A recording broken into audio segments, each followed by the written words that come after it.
Hey guys, it's me, James Thompson, known as a pirate hooker with Playin Hookie Fishing. Um, so everybody's been asking, what is this that y'all are doing and that you're doing and stuff.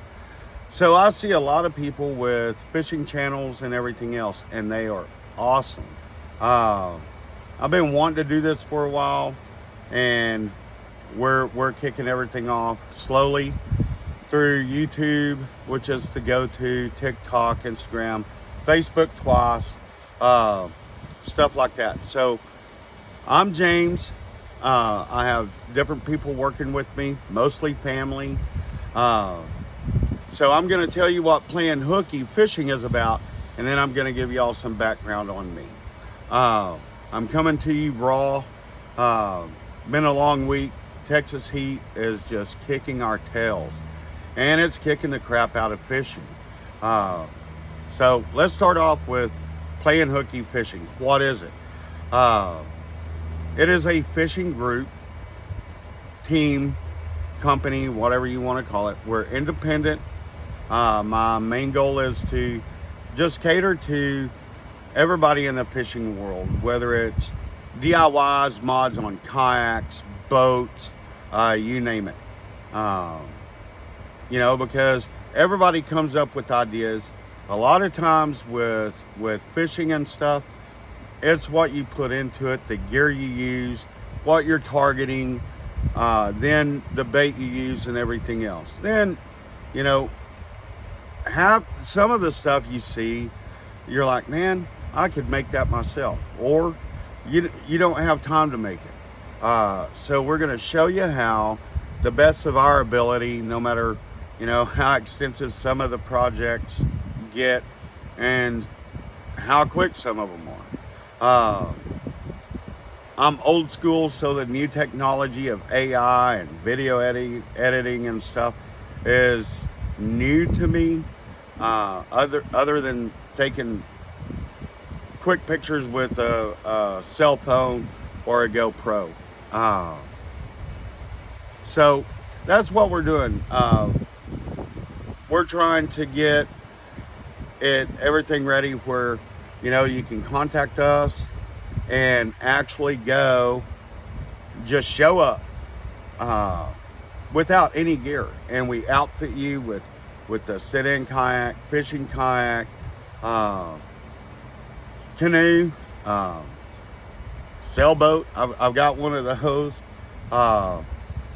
Your actually big power fishing boats we don't have, because usually on the water it's about the adventure, what's around the next corner. Even when we're at the coast, we'll take a catamaran or two catamarans that are the 16-foot Hobies, and we play around and have fun on those. Man, you can fish from anything. I've dealt with horses parts of my life, training and doing equine dentistry, and I've learned that any horse can do anything you train it to do. Does it have the body makeup to do it? No. Can a Clydesdale be a jumper or a polo horse? You can jump little stuff.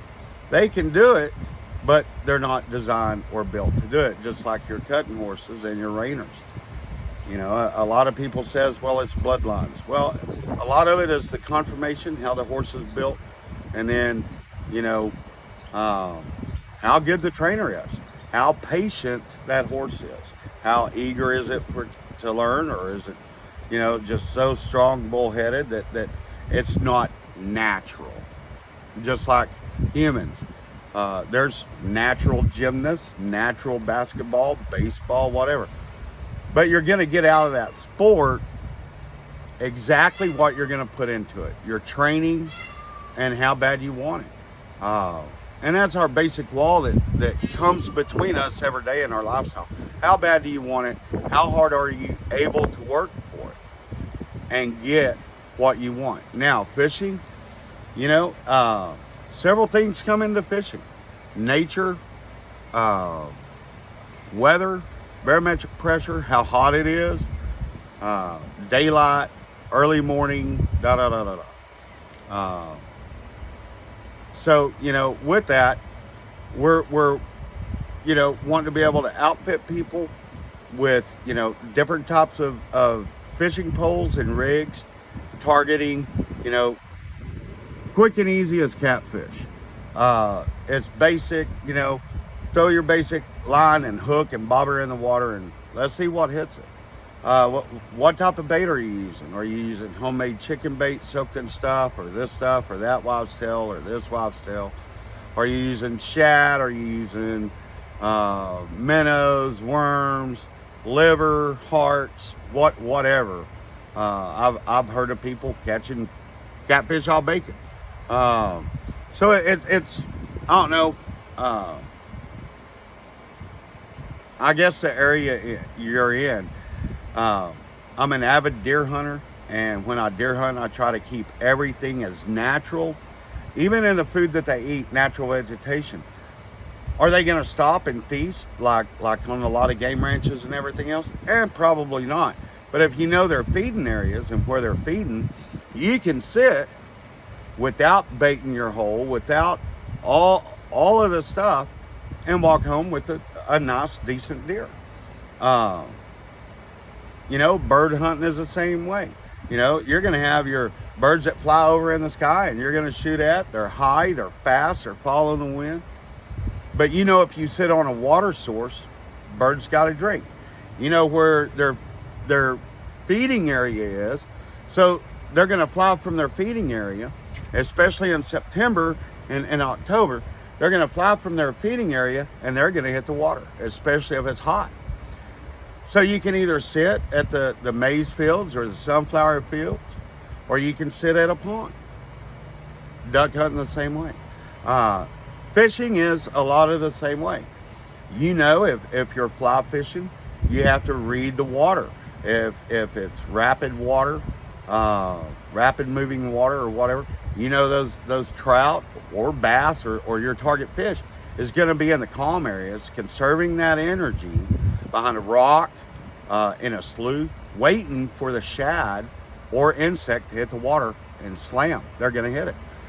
Then you've got your in your bass world, your reaction bite. They're not hungry, they're not feeding, but you're throwing something, irritating them enough, and all you're wanting is that bite. Because if they bite it, you've hooked them and your fish on. Okay, so with catfishing, a lot of it is finding where they're at and their bedding areas or whatever, and taking the time and I'm not talking about fish finders and graphs and sonars and all this technology where it shoots a 3 to 4D picture back, and I mean it's like bam, like scuba diving, you're right there. I'm saying sight by sight, reading your weather, reading your lake, reading the bottom composition, what's under there. And we're blind to it. We see top water and top water temperature, and that's it. Now, as a scuba diver and diving different lakes and rivers and streams and just watching fish in their natural habitat, they're a lot like birds. They're going to have their nesting areas, and believe it or not, the bottom of a lake, if it's smooth or gravel or whatever, they have nests just like birds. They fan the eggs, making sure they stay at the right temperature. They have their nests at the right temperature, and that's how they are. They have perch, especially. Your perch beds, it looks like the surface of the moon, and they are butted up against each other, and they do it with different gravel, rocks, bottle caps, and everything to attract that female. The most amazing thing that you will ever see underwater. And then you've got the wives' tales of when's the spawn and everything else. You're just like a bird. That water temperature or water level where they find that perfect temperature has to be in effect for them to go into spawn in a breeding cycle. A lot of people says, oh, it has to do with the month. It has to do with the lunar. It has to do with this. Guys, it's water temperature. It is water temperature every time to trigger the spawn. And that is sometimes it's shallow water. Sometimes it's not as shallow. When you're on the coast and you look at the depths of your coral reefs, they are in what is called a light zone and temperature zone. If that water fluctuates at any temperature, high or low, we're losing our reefs. Hence the theory of global warming and everything else. Really study it. Don't go off of grandpa. Really study your environment. You do the same thing when you're deer hunting. You're looking for, ruts, rut marks, scrapes, rubs, active deer trails, deer poop. What kind of deer poop is it? Look at the tracks. All of this comes into play on where you're sitting, because if you're on their trail and no matter how long you sit, day and night, if you're doing everything right, covering your scent, maybe you're in a ground blind, maybe you're in a tree stand, maybe you're in a tower blind, whatever, actively that one day in that season, y'all are gonna meet. You're gonna meet up. And when, how active do you keep the site? Are you in and out of it every day? Are you mucking it up with your scent and everything else? Are you spraying down with doe scent out of a store and then you bring that strange doe into a deer herd? Yeah, you're gonna get blown, guys. Okay? So you really need to watch that. So active site fishing is what I'm talking about, where the basic person with the basic gear can go out and try to be on fish. Now, rivers, it's going to be a hit and miss thing. Usually when we do river trips, we do a 10 mile, a 20 mile, and a 30 mile. You've got your simple 1 day. We can turn into a whole 3-day trip, 4-day trip, so that we can actively fish without having a deadline. We've got to be at this waypoint, because we got work on Monday, everything else. It's like going to Walmart. How many stops are you going to make before you get to Walmart to buy groceries? Okay. River trips are the same way. Very goal orientated when they're long distance. Okay. What gear do you need? We're here to explain that. What gear, and you can carry the kitchen sink and be overloaded. Yes, my kayak can hold 850 pounds or 1,000 pounds, because dry it's 200 pounds, and it's not really a kayak. It is a small miniature bass boat. Okay. So we're looking at the basic kayak fisherman to just maybe the basic kayaker going down the river that has just a single rod. Okay. One slide of tackle, which we call terminal gear. Maybe 3 lures to choose from. Because on that single kayak, you're having to worry about food and this, that, and the other. Usually when we do a kayak trip, we have one canoe that goes, which is the pack horse. That is your freight. That's your freighter, your supply ship. And it carries a cooler, 2 coolers and a food box and stuff like that. And the person that's on that canoe, usually they're in front of us or they're behind us. We stop at a predetermined waypoint. Hey, we're going to stop at this sandbar. We're going to set up camp. And then the people that's responsible, we're catering to you guys. So, my cook will set up camp, get the fires going. We're still fishing, guys. Or if it's been a hard paddle, you had the wind against you all day, you're just ready to relax. We do that too, but I have people to, or a person to, do nothing but set up camp and cook. Okay. Uh, also on these trips, have a videographer at all times. So we're videoing your trip, whether you're a fish on, fish not, because it's always adventure. An adventure you are going to want to remember, or your family, or your group of buddies that's looking just to be on the river for a couple days, or maybe you've never been on the river for a couple days. Okay, we're going to take a quick pause here for a minute, and we're going to change subjects to what type of fishing rods we have. So stand by and go grab a cold one or whatever, and I'll be back with you shortly. Told you I'd be back.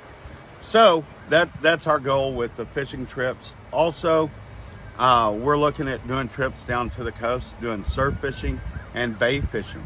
You have the same options with it. Do you just want to show up and then we outfit you with the bay rods, with the surf fishing rods and everything else?